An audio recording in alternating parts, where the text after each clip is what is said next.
I'm Leah Terchansky with the Real News in Ottawa, Canada. In the fall of 2010, the Canadian Prime Minister Stephen Harper declared that Canada will stand with Israel no matter what. In a broadly televised speech, he said Israel is unfairly isolated and criticized. He said, "There are, after all, a lot more votes, a lot more, in being anti-Israeli than in taking a stand. But as long as I am Prime Minister, whether it is at the United Nations, the Francophonie, or anywhere else, Canada will take that stand, whatever the cost." Canada's unilateral political support for Israel is now well known. However, what's not well known is Canada's military and intelligence cooperation with Israel and the arms trade between the two countries. Yves Engler is the author of Canada and Israel, Building Apartheid. The Real News caught up with him at the National Archives in Ottawa, where he's currently researching his next book.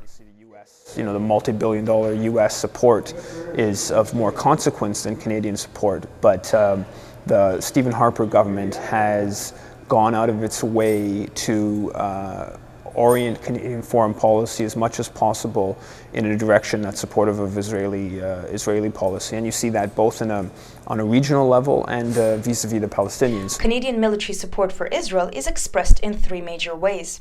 Canadian army and policing agencies run joint exercises with their Israeli counterparts.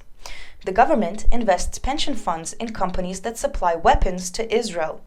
And the Canadian military assists in training the Palestinian Authority forces in the West Bank.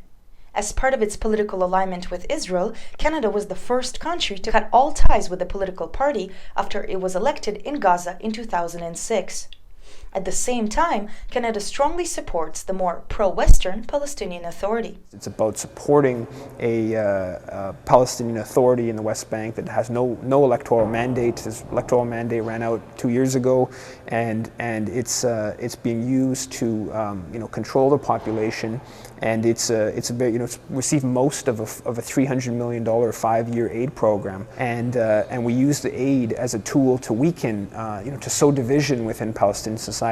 And that's, Operation Practice is the continuation of that policy. It's about supporting the most compliant Palestinian political factions. And the training program has been going on for years, but it's been mostly kept secret. Seen by many as the future leader of the opposition, Member of Parliament Bob Rae is one of the only Canadian politicians to speak publicly about it. I suspect there are not many people in this hall tonight who know that Canadian soldiers, without any publicity, without any attention, Canadian police officers from the RCMP, without any publicity, without any attention, are providing vital assistance to the Palestinian Authority to be able to provide the peace and security for the region that is so necessary. The men and women who will ensure the security both of the West Bank and of Israel. But Canada does not only cooperate with the Israeli military, it supplies it. Canada's free trade agreement with Israel eliminates tariffs on virtually all industrial goods, including arms. Various other cooperation agreements make business for Canadian companies attending Israeli arms fairs like ISDEF and Israeli companies attending Canadian arms fairs like CANSEC very lucrative. Richard Sanders is a researcher with the Coalition to Oppose the Arms Trade. We're, one of the top 10 or so military exporters in the world. We are exporting military goods hand over fist to whoever wants to buy them. Now, there are countries that we don't export to, but those are usually the countries that the United States doesn't want us to export to. About a month ago, Peter MacKay, Canada's defense minister, visited Israel, where he, in the final press release that was sent out, he said Israeli technologies are really helping Canada out in Afghanistan, right? So the technologies and the security methods that Israeli forces have practiced on the Palestinians, Canada is now putting to use in Afghanistan. Most notably, of course, are the drones that the Canadian military has purchased from Israeli companies. At first look, the government data shows that Israel is not a major target of Canadian arms sales, ranking it roughly 29th in the world. However, according to Project Plowshares, an NGO that researches and investigates Canadian security issues, the government data is incomplete. It audited the government's report on arms exports, saying it had significant transparency failings. As an example, the audit writes, there were important examples of unregulated and unreported civilian Canadian equipment shipped for military end use. Sanders recently published a comprehensive report on Canadian arms exports to the Middle East.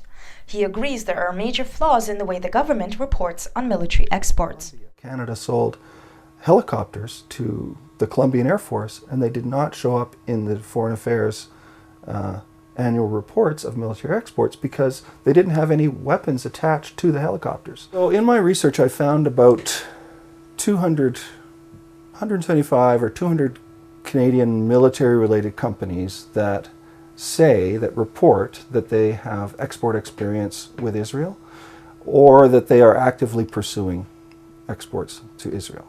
Many, if not most, military exports do not go through customs, especially when they're going from government to government.